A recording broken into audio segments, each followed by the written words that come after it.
खुलुमबाय गोजोन फुंबिलिनि गासिबो बडलेण्ड बुब्लिनि अनसायगिरिफोरखौ बरायग्रोबाय दिनै 18 एप्रिल मंगलबारनि फान्जामुथिखौ फरायथिनो लादों किलिखां ब्रह्मआ फान्जामुथिनि गिबियाव दं मेष राशि गाज्रि सान दिनैनि साना नोंथांनि थाखाय गाज्रि रादाब लानानै फैगोन जेखि खामानि मावा फेलें जागोन वृष राशि बिसि फिसायनि गेजेराव अनलायनाय बांगोन संसार जानायाव नखरनि जौगानाय फैगोन मिथुन राशि दिनैनि सानाव नोंथांनि थाखाय मोजां खौरां सफैगोन जायखिजाया खामानि मावनो थाखाय खाबु मोनगोन कर्कट राशि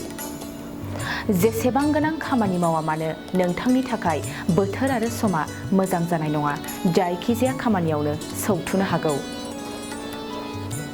सिंह राशि गोसो थोलायनायजों नाङा फाङा एसे एनैनि थाखाय रागा जोंलायगोन रागा जोंनाय गोसोखौ गाज्रि मोनना थागोन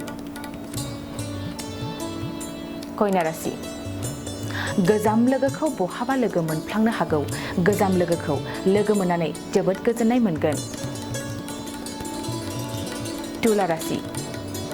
गोसो थोलायनायाव मोजां गोसोआ जेब्लाबो रमान्सनि फारसेल' थांगोन गोसो थोलायनाया गोरानिफ्राय गोरा जागोन वृश्चिक राशि देहाया लोरबां जागोन गोजाम बेमारफ्रा साफिनो हागौ असान्ति जागोन देहा सोलेरा बेरामजों नाख्रेबजाना लोरबां जालांगोन धनु राशि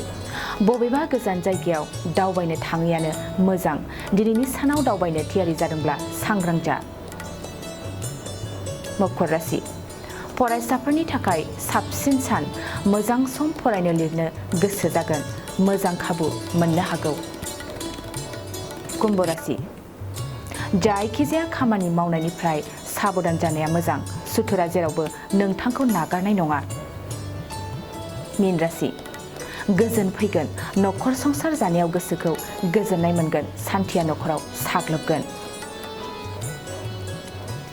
दिनै सानसेनि राशि फरायथिनायाबो एसेनोसै आसा खालामो नोंथांनि दिनैनि साना मोजाङै मोजां थांगोन बेखौ बडलेण्ड बुब्लि नखरनिफ्राय मिजिंथिबाय गोजोन्थों 2023-24 सोलोंथाइ बोसोरनि थाखाय गोदान मुं थिसननाय लानानै फैदों बडलेण्ड एकाडेमि सिनियर सेकेन्डारि फरायसालिया कक्राझार जिल्लानि तिनिआलियाव थानाय बर' बिजोंनि बडलेण्ड एकाडेमि सिनियर सेकेन्डारि फरायसालिया दायो केजिनिफ्राय 9 थाखोसिमनि गोदान मुं थिसननायखौ लागासिनो बडलेण्ड एकाडेमि सिनियर सेकेन्डारि फरायसालियाव गुनगोनां सोलोंथाइ होनायजों लोगोसेयैनो नोंथांमोना बे फरायसालियाव थानाय जानायनि हस्टेल खाबुखौ मोननो हागोन बेजों लोगोसेयैनो बे फरायसालियाव एक्सट्रा टिउसन आरो इंलिश स्पीकिंग कर्सखौबो फरायसाफोरनो होनाय जायो गोसो गोनां फरायसाफोरा मुं थिसननायखौ बाङाय बेसेनावनो मोननो हागोन